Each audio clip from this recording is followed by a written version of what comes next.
Hey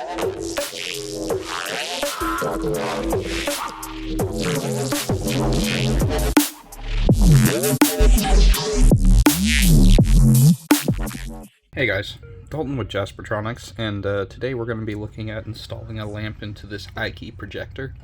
This is an EK-308U, and these lamps have a little bit of a trick to them in order to get them installed, and I'm going to kind of go over that with you right now. So, with these lamps, if you try to just go straight in with them, a lot of times you're going to get a lot of resistance. It's not going to want to go.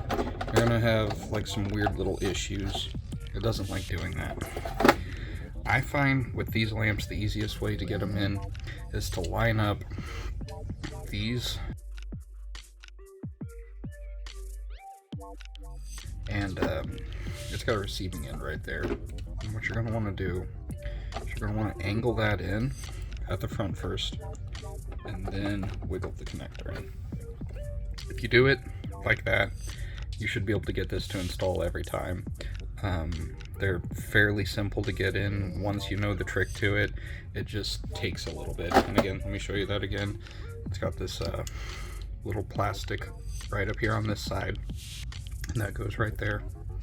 And you're just gonna angle that in first, and then once that's slipping in, wiggle your connector in, and you're ready to put in your screws.